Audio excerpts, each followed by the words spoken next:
Good afternoon, dear friends. This is Willem Petzer speaking, and I have a very special guest today, Mr. Petr Bystron from the Alternative for Germany party. We spoke about 4 or 5 years ago on this channel.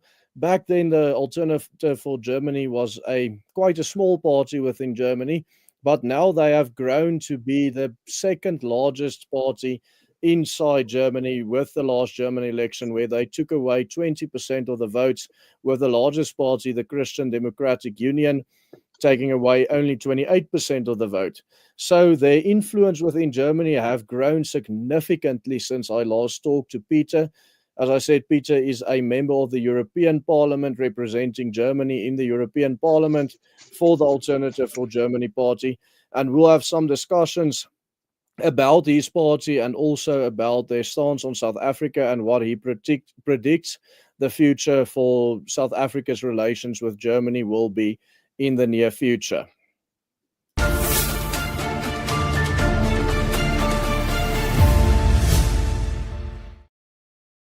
Thanks for joining us, ladies and gentlemen. Thanks for joining us, Peter. How are you doing? Yeah, hi, Will. Nice to see you. Nice to know that you are still there after 5 years. So this is great. And nice greetings to all your audience in South Africa. So tell me, I am now yes, in the US. I was visiting Washington DC for the CPEC meetings with JD Vance, with Trump, with all the others, with Elon Musk. And afterwards, I used to be in New York in the United Nations during the resolution on Ukraine. So this is very turbulent time. But you wanted to talk about Germany, no? yes, of course. I wanted to ask you, so after Donald Trump stopped foreign aid to South Africa, the European Parliament, of which Germany is a very large part, put out a statement in support of the South African government. And they said that they still support the ANC regime here with the G20 and everything like that. What is your stance on this, and why does Germany not oppose South Africa currently? Well, you have to know two things. First, we have in Germany a very, very leftist government. It used to be the socialists with the extreme left Greens and together with the liberals. Yes. Um, this coalition fell apart. We had new elections. Now there will be a new government, but most likely there will be no changes anyway. And the second thing is, therefore, there is no wonder that the socialists and the German government they wanted to keep up with the ANC guys and South Africa. And the second point is the European Union as such. The organization is also undermined by leftists. I mean, they have left majorities, and after Trump was elected in the U.S., the globalist circles are trying to shift everything towards European Union. So all the payments which were previously done on global scale from the USA through USAID and other agencies, which Donald Trump cut off, they are trying to switch it towards the European Union. So it is not surprising that the European Union is still supporting the ANC regime in South Africa. But to use a German word right now, the zeitgeist is changing rapidly within Europe. We see the so called far right parties making huge inroads. We saw them winning the election in the Netherlands, where they are now part of the government and the largest part of the government. It looks like things are changing rapidly. What are your views on Germany? Do you think Germany will have at least a right wing or a nationalist or a national conservative government within the next election cycle? Well, it's absolutely right what you are describing. The long term process is that the right wing parties are winning more and more. It's not only I would say either populistic parties, because the diversion of the political scale is like between globalists and populists, and the populistic parties are winning more and more. We see it not only in Netherlands, what you already mentioned, but also in other neighboring countries to us. But what is happening then? You know, the losers of the elections, the globalists, they stick together. They creating. I'm calling it the coalition of losers. You know, the best example is our neighbor Czech Republic. There are now five. Imagine five parties. They stick together, build a coalition of losers just to avoid the winner of the election, the populist party, just to keep them out of power. And this we have the same now, right now, today, in Austria. There was a election winner, was a right-wing populistic party, Party for Freedom, and now a coalition of three election losers was built in Austria. And this is the same in Germany. In Germany, we not yet won, but we got the second strongest party with 20%. But again, there will be a coalition, most likely of three parties. Two of them are real election losers because they lost a lot of support. Okay, they will build it together with the CDU, which won the elections with 29%. But again, this is against the will of the people. This is against what the people really want. So the CDU now wants to, you think, build a center-left coalition with more left-wing parties to them rather than building a center-right coalition with parties to the right of them. Yeah, please don't call it center, because the center was moved so far left that this is not Of the course. center left. This is left extreme coalition. Yeah, we have to be honest. I know this is the biggest betrayal on German voters to call CDU conservative and to pretend that they are somewhere in the middle. They are Of not. course. Of course, what They are these just no, but this is very common, even in German media and European media. I don't blame you on it. I'm just trying to explain it to everybody, because this is the biggest betrayal. Even many of the German voters still believing, and that the inside the box is what outside is labeled, and the label is CDU, Christian Democrats. So people are giving them their votes, and immediately, really immediately after the election, they get betrayal. That the CDU is not doing what what they promised in the elections. They are doing the total opposite. We had a scandal the last 2 days because the CDU won the election with the promise, with our promise, with the AFD policy, with the promise to close the borders and to send the illegal migrants back. And at the day of the election, immediately after the election, Friedrich Merz, the head of the CDU, said, "Oh, nobody is wanting to close the borders. I never said this." So it's unbelievable. we have the exact same experiences in South Africa with the Democratic Alliance here making a lot of promises and then right after the election not keeping them. So we know exactly what you are talking about. Peter, something that I wanted to discuss that gives me a lot of hope is what you described earlier. I think the term for that is a cordon sanitaire, which is a French word for like a line that you draw against people to basically, against a party to basically um, isolate that party, as in the medical term, for sanitary reasons. And we had that exact same cordon sanitaire in the Netherlands, where the Party for Freedom was also excluded from government, even though they were doing excellent in every election for the past 3 or 4 elections. And then what happened was they finally became so big that the other parties could not ignore them anymore, and now they are part of government. So I'm pretty sure the rest of Europe will see the exact same uh, pattern being followed. Yeah, sure. I'm sure that this will happen, as I see the process everywhere in Europe.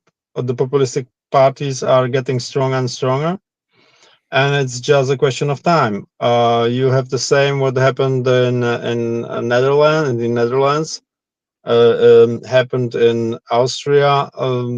a few years ago, that the populists are so strong that you cannot ignore them anymore. Our party in Germany, the AfD, is just 10 years young. We are we are kind of startup, and look at the results. We are the most successful political party after the Second World War. We joined every state parliament we were running for. We joined the Bundestag three times after each other. We joined three times after each other the European Parliament. We're getting stronger and stronger. Now we are the strongest opposition party. We have more than the socialists, and the socialists are 150 years old. So it's things are changing. And of course, for you, you said that there is a hope. Yes, there is hope. We will get to power very soon. And also the other thing is the longer let's call it the center for the sake of the argument, but the parties that pretend to be centrist keep you guys out of parliament, the better you start doing in elections, because once you are isolated and you can't make due on your promises, for example, to stop immigration because you are kept out of government, your support just grows exponentially, right? Sure, our support grows, and the reason is that the problems are there. The other parties, they produce these problems. In fact, it was Merkel's CDU again. This is not a conservative party. It, it was a CDU government that opened the borders 2015. Of It was course. not socialist. It was not Greens. It was CDU under Merkel. They opened the borders. They are not doing anything against it. They're just claiming it sometimes before elections, but that's all. And the problems are still there. We have 2 million migrants in Germany within few months, which Of of course cause tremendous problems. There is not enough space for living. The prices for living are driving high. The migrants are over proportionally criminal in certain sectors, like rapes and killings and stuff. So we have now quite every day there is a report about some attack on Germans, by radical Muslims. Those crimes we haven't experienced before 2015. Of course, that is true. Tell me, Peter, now that we get to the part where you say that it's very possible and very likely that you might be in government very soon, how will the German government stance change towards South Africa if you guys get to power in Germany? Do you think they will follow the same ideological shifts that happened in America? Yeah, I said it on the beginning. I was visiting the CPAC. We from the AfD. I was there with two colleagues. We were the only German politicians visiting CPAC, joining Donald Trump and his team. We are long-term friends and supporters of Donald Trump. Just an example, I was the only member of the German parliament who was quoting Donald Trump positively in his speech about the German-American relationships. All the others, they hate Trump. Let's be straight. And so on the other side, so we have really very, very, very good relationship with the Trump administrations. Elon Musk was even openly supporting us in the election campaign. Um, we will do in this term, I'm sure, we would do the same as Trump has done. Perfect. You've been to South Africa before, Peter, and I think I must ask you this. Can I call you a friend of the Afrikaner people? Yeah, sure. So, But so you are they don't need to ask. I was visiting the Afrikaans. Well, we were looking on the problem of the expropriations. I was personally talking with people, with women who were raped, whose husbands were killed. We you don't have a better friends in Germany as the AfD. Of course, I know this, but I need the viewers to know this as well. That's why I'm asking you this question, Peter. Of course. Um, And the Tell me funny if thing is, the funny thing is, it was 2018. I was foreign policy speaker of my party, and it was my first travel abroad. And what the mainstream's done, I mean, and I had a really good trip, and I visited all parliamentarian parties in your parliament. I visited NGOs. I talked to really a lot of people, and I visited also the sidelanders. And what the leftist mainstream has done afterwards, they just picked up this one day and said like, Bystron was on taxpayer money shooting with white racist in South Africa. So this is the story, and because they are doing it by purpose. It was for long years the first video on YouTube. If you Google Peter Bystron, you got this video from the public television, like blackmailing me because I was supporting South Africans. It was the first video you got to see. Like Peter Bystron was shooting with white racists in South Africa. Well, it's really irritating that they would even say white racists in particular, because these are just people that want to stand up for what is right and want to stand up for themselves. I mean, whenever somebody calls me far right or racist or whatever for any reason, I just think to myself, I don't know why you do this, because you're not going to convince me otherwise. You're not going to convince me that my own family had not been slaughtered, because that's what happened. My own family members were slaughtered in a farm attack, a racial attack. So, why would you think that by calling me now a racist or far right, or some people even call me a Nazi or whatever, why do you think putting these labels on me would ever convince me otherwise of the reality that I see before my own eyes?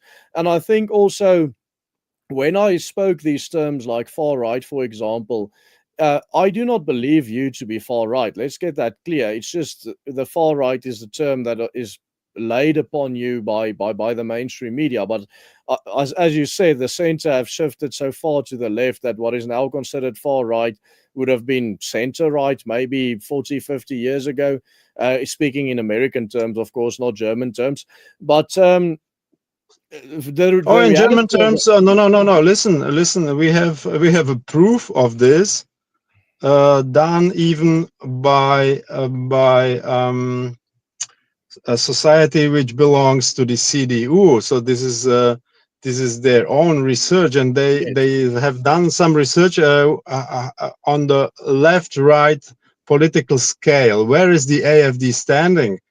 And it was done by the foundation of the CDU, and it comes out that they said, well, they are standing exactly there where the CDU was 1996 under Helmut Kohl. So this is even not 30 years ago. wow. So this is the absolute center, and this is what the AfD represents. How we got established, and when we started, the AfD was created by people who went in. Half of them was in no political party before. They were just normal citizens. They said, okay, I'm so fed up with the government. I want to change something. And for this, I will even go to politics. Even I didn't want it, never before. And the other half was recruited by former members of CDU and the liberal FDP, half and half.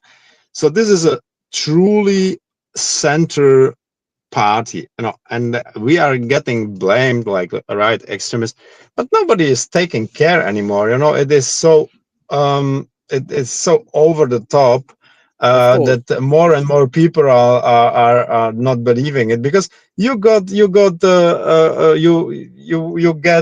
label of right extremists in Germany if you say of we have just two sexes, man and woman, and a family contains of mother, father, and children. And then they say, oh, oh, this is very right, extremist. Of course, everyone calls everyone a racist or far right or extremist these days.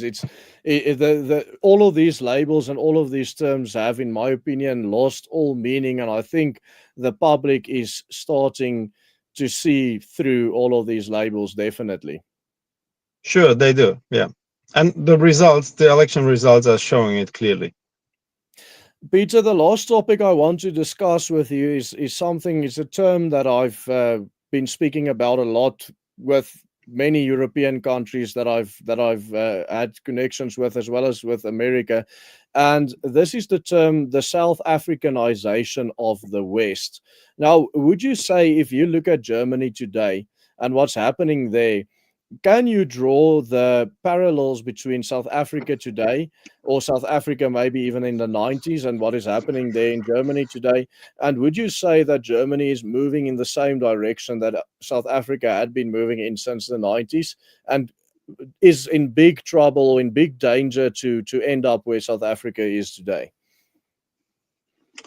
Well, the parallel is following. You have had really developed country with a well functioning industry. And let's take one example, the energy industry. South Africa Yes, was the biggest producer and even exporter of energy on the African continent. And now I think you still have the blackouts, 6 hours per day, problems with even keeping the production for your home consumption upward. We have the same process in Germany, not only in energetic sector, but this is a good example, and we have the same. We switch off we even switch off our nuclear power plants. We have problems now, and this is due to incompetence in the government.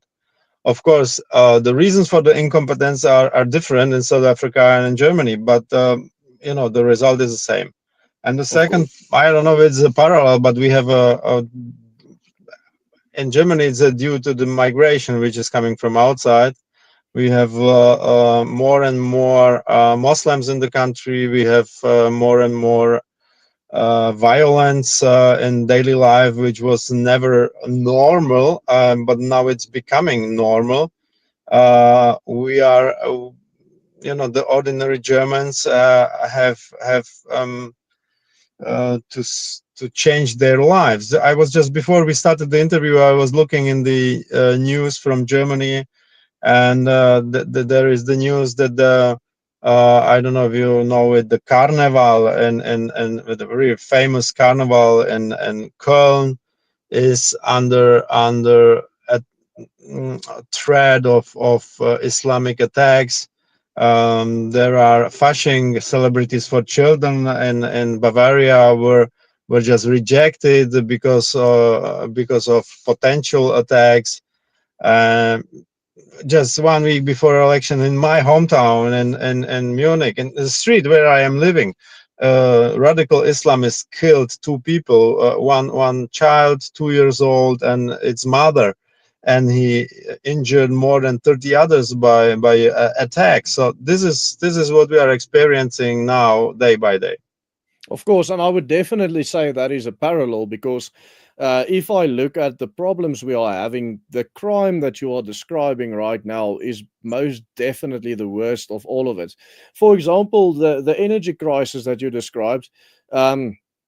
It doesn't affect me at all because I installed a solar system with with a nice big battery and an inverter in here.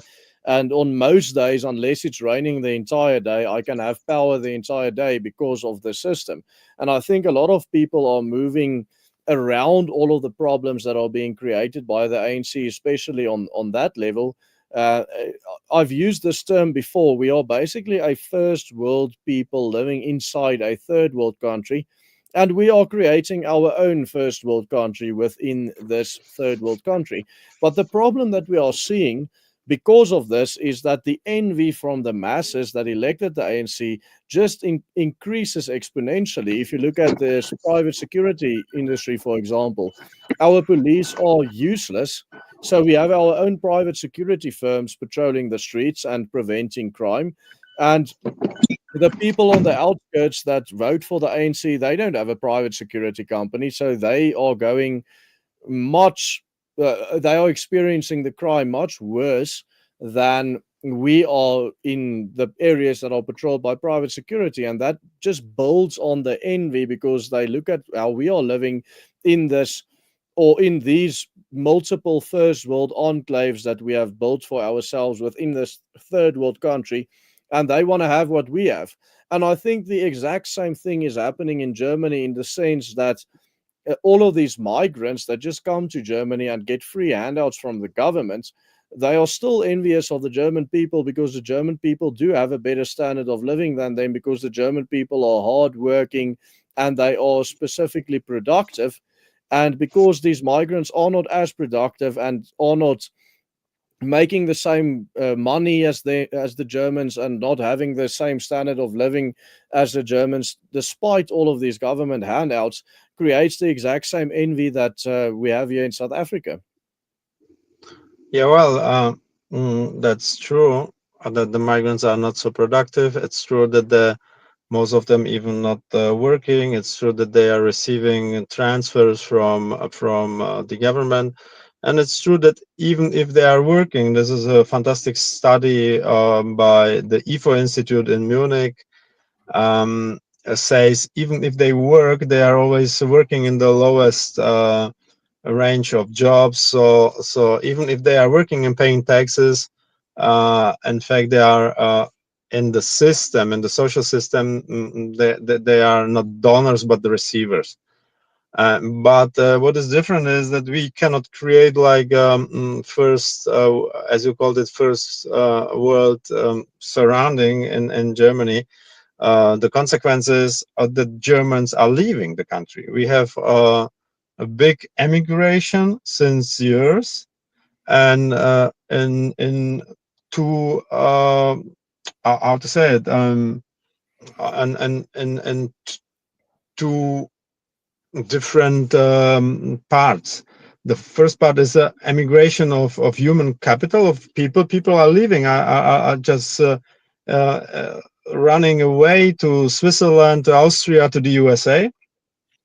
And on the other side, we have an enormous number of companies that are leaving in the last years, and then they leaving to China and to the USA again. I know they going there where they have a better possibilities to prosper, to make profit, and Of course. this is a very negative spiral. I know it's Of course, turning Germany down. that is another large parallel that you have with South Africa, because white South Africans have been leaving en masse since the ANC took over here. I, I I believe that it's roughly about just under a million, somewhere above 900,000 white South Africans has left South Africa over the past 30 years. And also, as you mentioned, companies, your own company, BMW, had a massive factory just north of Pretoria where they used to produce export vehicles for not just Africa, but even Australia and the United States of America. Now, I was very recently in that area where I did another story on one of the hotels there, funnily enough, that was bought by the police. And that hotel used to be a very luxurious hotel where directors from companies like BMW and engineers from BMW would stay if they had visited South Africa to inspect the factories that BMW had there. And they told me that that hotel basically went bankrupt because of the fact that BMW never sends their executives to the factory anymore. And because that factory is not even running at 10% capacity that it used to run here in Pretoria. So, in that sense, I mean, BMW used to give tens of thousands of jobs to people in Pretoria. And I think, as I said, the factory is down to about 10% capacity. So, 90% of those people lost their jobs because the economic situation is so bad that companies like BMW does not want to produce in South Africa anymore. And yes, as I said, another parallel right there. Well, this is a point. BMW headquarters is in Munich. This is in my constituency. So I will ask for this development in South Africa in my next meeting with representatives of BMW. Yes, of course. I think it'll be an interesting story to uncover because they never made a statement as to why they downscaled so much in South Africa. But probably they would not give you the right answer. They wouldn't tell you the Oh truth. They well, would make I something can up. do. You know, when I was in South Africa the last time, I not only met people from politics. I had also good meetings even with representative of Siemens, of BMW, of Frankfurt exhibition company, and also with the German Chamber of Industry. And at that time, the BMW were doing a really nice exhibition on the Formula One circuit, and they were trying, to sell the cars there, to produce the cars in South Africa. So they were positive for the development. And if we say, okay, after 5 years, their dreams did not fulfill. On contrary, the factory is producing just 10% of its own capacity from the past. Then we have to state that something went wrong, Of and, course. I mean, yeah. and you can clearly see that from the businesses around the factory, like, for example, this hotel that is suffering because the engineers don't visit from Germany anymore. That's a very, very clear indicator that that factory is not doing as well as they used to be. Interestingly enough, if America, and they have already threatened to do this, ends the AGOA agreement, the African Growth and Opportunity Agreement, there will be almost no reason for any automotive companies to keep operating in South Africa because what the AGOA agreement is, just for our listeners, it is basically an agreement that certain sub-Saharan African countries are able to export certain products to the United States at zero tariffs.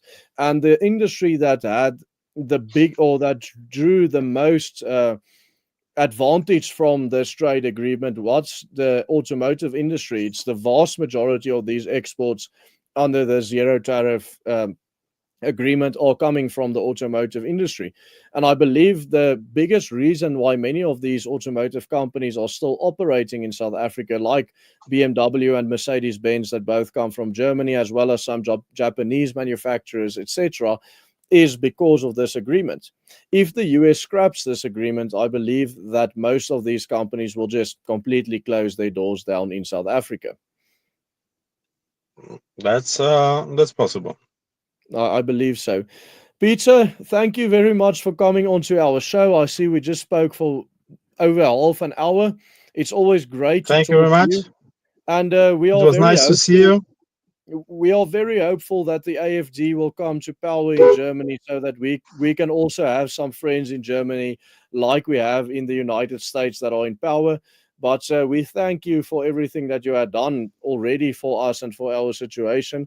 And we hope we see a lot more partnerships between us Afrikaners and the Alternative for Germany in the near future. You're highly Thank you. welcome. You have friends in Germany. I'm looking forward to see you again, and I hope sooner than in 5 years. Great. Well, are you planning a trip to South Africa again in the near future? Not yet, but we can plan it together. We should do that. Thank you, Peter. You have a great day. Okay. Thank you. Bye bye. Bye bye. That was Peter Bystron, dear friends. He's somebody that I've known for almost 5 years right now. He's a member of the European Parliament for the Party of the Alternative for of Germany.